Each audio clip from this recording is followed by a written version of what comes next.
Bonjour tout le monde et bienvenue dans notre nouvelle plongée au cœur des idées qui bousculent. Aujourd'hui, on s'attaque à un monument un peu inattendu de la psychologie. Je suis ravie d'entamer cette exploration. Bonjour, oui, ravi d'être là aussi. Et c'est vrai que le sujet du jour il est assez costaud. En fait, les sources qu'on a sur la table aujourd'hui, ce sont des extraits d'un best-seller japonais qui s'intitule Avoir le courage de ne pas être aimé. C'est coécrit par Ichiro Kishimi, un philosophe, et Fumitake Koga, un écrivain. Et notre mission aujourd'hui, c'est vraiment de décortiquer cette philosophie qui remet en question tout ce qu'on croit savoir sur le bonheur, nos traumatismes et notre capacité à changer. C'est ça. Et pour ceux qui cherchent à comprendre la psychologie humaine sans se noyer dans un jargon académique, ce texte offre une perspective vraiment fascinante. On va voir comment ça bouscule pas mal de nos certitudes. Totalement.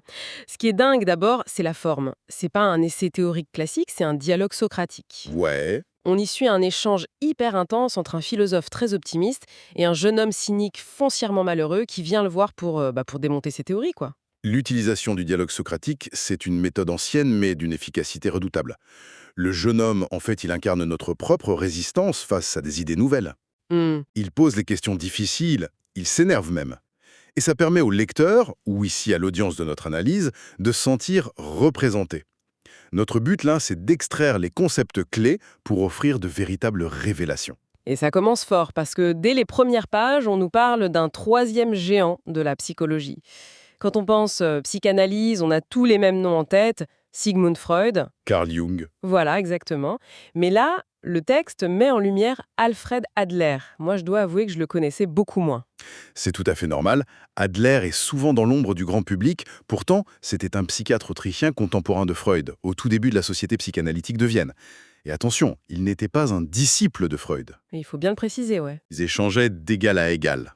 Mais Adler a fini par quitter ce cercle à cause de divergences vraiment irréconciliables sur la nature humaine, pour fonder la psychologie individuelle. Ce qui est fou, c'est que même s'il est moins connu aujourd'hui, le livre explique que ces idées sont la colonne vertébrale du développement personnel moderne. Absolument. On parle d'auteurs comme Dale Carnegie ou Stephen Covey. Leurs concepts viennent en grande partie d'Adler. Et Adler lui-même s'en moquait un peu de la célébrité de son nom. Il voulait juste que ses idées deviennent du bon sens. On disait même qu'il avait un siècle d'avance. Et ça s'explique par une de ses prémices principales qui affirme que le monde est fondamentalement simple, mais que c'est nous qui le rendons compliqué avec nos lunettes sombres. Et pour illustrer ça de manière hyper concrète, le philosophe dans le livre utilise l'analogie de l'eau du puits. C'est une image qui marque. Elle est brillante, cette métaphore. Ouais. Imaginons de l'eau tirée d'un puits. Objectivement, sa température est constante. Disons 18 degrés toute l'année. Le thermomètre affiche 18 degrés, point. C'est ça. Le thermomètre donne la réalité objective. Mais si on boit cette eau en plein mois d'août, sous un soleil de plomb, elle nous paraît délicieusement fraîche. Alors que si on la boit en plein hiver, Elle paraît tiède. hmm, La température n'a pas bougé d'un poil, mais la réalité vécue par la personne est complètement différente. L'eau fraîche et l'eau tiède sont des faits subjectifs. Et c'est là le pilier de la pensée d'Adler. On ne vit pas dans un monde objectif, mais dans un monde subjectif auquel on a donné un sens. Si une situation nous paraît chaotique ou insurmontable, c'est notre perception qui crée cette complexité. C'est nos filtres. Le défi que pose le livre, c'est d'arriver à enlever ces filtres. Mais évidemment, dans le dialogue, le jeune homme refuse cette idée. Il trouve ça naïf. C'est une réaction très humaine. Bah oui. Il dit en gros que la souffrance existe, que les gens sont bloqués par leur passé, et il donne un exemple hyper frappant, l'histoire d'un ami à lui. Le fameux ami reclus. Exactement. Un ami qui vit enfermé dans sa chambre depuis des années, il veut sortir, il veut travailler, mais dès qu'il s'approche de la porte, son corps réagit violemment. Des palpitations, des sueurs froides, une terreur paralysante. C'est un blocage psychologique très sévère. Et nous, avec notre logique habituelle, on se dit tout de suite qu'il y a un traumatisme derrière. Du harcèlement scolaire, de la maltraitance, on cherche la cause dans le passé. Et c'est là qu'on touche au changement de paradigme fondamental du livre. C'est le choc entre l'étiologie et la téléologie. Ce passage est tellement important. Tu peux nous réexpliquer la différence entre les deux? Bien sûr. L'étiologie, c'est l'approche freudienne classique. On cherche les causes dans le passé. C'est le déterminisme. Le passé dicte le présent. La téléologie, l'approche d'Adler, c'est l'inverse. Ça se concentre sur le but présent. Donc, au lieu de chercher pourquoi on agit comme ça à cause d'avant, on cherche dans quel but on agit comme ça maintenant. C'est exactement ça. Et quand on applique ça à l'ami reclus, ça donne une conclusion complètement dingue. Le philosophe dit que cet ami n'est pas incapable de sortir à cause de son anxiété. Non. Son but premier, c'est de ne pas sortir. Et il crée l'anxiété comme moyen pour atteindre ce but. C'est une inversion qui heurte, on a du mal à l'entendre au début. On se dit, mais pourquoi il voudrait rester enfermé? Quel est le but? Ouais, quel est l'intérêt de souffrir comme ça? Le bénéfice, c'est l'attention. S'il reste reclus, il s'assure que ses parents s'occupent de lui constamment. Il reste le centre du monde à la maison. S'il sort et affronte la société, il devient un individu ordinaire parmi tant d'autres. Alors attention, il faut préciser un truc crucial. Le livre ne dit pas du tout que cet ami fait semblant. Très bonne précision. Ses palpitations, sa peur, elles sont réelles à 100%. C'est juste que c'est son esprit qui commande au corps de produire ça pour le maintenir dans sa zone de confort. Et c'est ce qui nous amène à la position la plus controversée du texte. Il faut l'exposer de manière très neutre, parce que ça secoue. La psychologie adlérienne nie l'existence des traumatismes. C'est fort comme affirmation. Nier le traumatisme aujourd'hui, c'est presque tabou. Oui, mais Adler ne nie pas que des événements tragiques ou des violences se produisent. Il ne minimise pas la douleur passée. Ce qu'il conteste, c'est le déterminisme de ces événements. En fait, il dit qu'aucune expérience n'est en soi une cause de succès ou d'échec. Voilà, nous ne sommes pas déterminés par nos expériences, mais par le sens que nous leur donnons. Si le traumatisme dictait l'avenir à 100%, toutes les personnes ayant subi le même événement auraient la même phobie ou le même parcours. Or, on voit bien que la résilience existe. On fabrique donc à partir de nos expériences ce qui sert notre but actuel. C'est la réfutation totale du nihilisme freudien. Raconte qu'il avait une super belle veste neuve, un serveur trébuche et renverse du café dessus. Un classique. Et là, le jeune homme pète un plomb. Il hurle sur le serveur, il fait un scandale. Il dit qu'il a perdu le contrôle, que la colère l'a submergé. Ça, c'est la vision étiologique. Cause-effet. Le café est renversé, donc la colère explose. L'individu subit l'émotion. Mais le philosophe démonte ça avec la téléologie.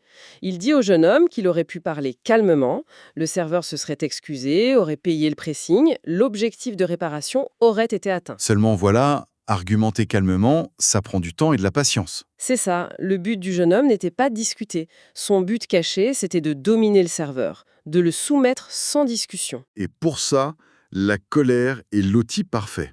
Il n'a pas été dominé par la colère, il a fabriqué la colère pour intimider. C'est un instrument. Une arme sortie sur commande.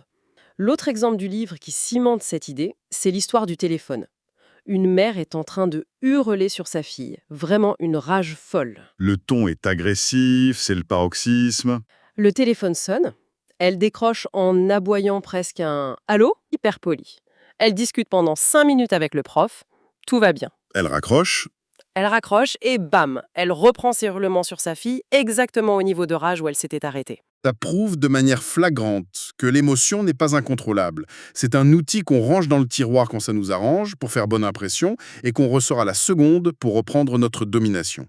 C'est fou de voir les émotions comme ça. Ça redonne un pouvoir d'action énorme, mais en même temps, c'est hyper confrontant.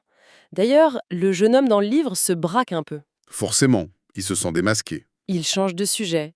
Il parle de son ami Y, quelqu'un de solaire, joyeux, à l'aise avec tout le monde. Le jeune homme dit qu'il déteste sa propre personnalité cynique et qu'il voudrait devenir comme Y. Il demande au philosophe si c'est possible. La réponse est sèche. C'est non. Non, tu ne peux pas être Y. On ne peut pas échanger son équipement de base. La question n'est pas ce qu'on nous a donné à la naissance, mais l'usage qu'on en fait. Le philosophe pointe que si le jeune homme veut tant être quelqu'un d'autre, c'est qu'il refuse de s'accepter. Parce qu'il est malheureux. Oui, mais là encore, coup de théâtre adlérien. Le malheur n'est pas subi. Il a été choisi. Choisir d'être malheureux? Besogne, ça paraît aberrant. Qui ferait ça consciemment? C'est là que la philosophie socratique entre en jeu avec le concept de l'agathon. L'agathon, c'est un terme grec très intéressant. Socrate disait que personne ne désire le mal consciemment. Mais attention, agathon ne veut pas dire le bien moral. Ça veut dire le bénéfice, l'utilité. Ce qui nous arrange en gros. Exactement. Si une personne choisit d'être malheureuse ou cynique, c'est qu'à un moment de sa vie, elle a estimé que cette posture lui apportait un bénéfice. Un agathon. Un bénéfice protecteur? Oui, se considérer comme asocial ou malheureux, ça protège. Ça évite de devoir aller vers les autres, de prendre des risques, de s'exposer au rejet. Si on ne tente rien, on ne peut pas échouer. Adler appelle ça le style de vie, c'est ça? Le style de vie, oui, c'est notre personnalité, notre vision du monde. Contrairement à l'idée répandue qu'on est avec ou que c'est figé par l'enfance, Adler dit que c'est un choix qu'on fait souvent vers l'âge de 10 ans. On adopte le style de vie qui nous semble le plus adapté pour survivre dans notre environnement. Mais le message hyper puissant derrière ça, c'est que si on a choisi notre style de vie dans le passé, on a le pouvoir absolu d'en choisir un nouveau aujourd'hui, ici et maintenant. La trajectoire n'est pas définie par le point de départ. Elle se décide à chaque seconde.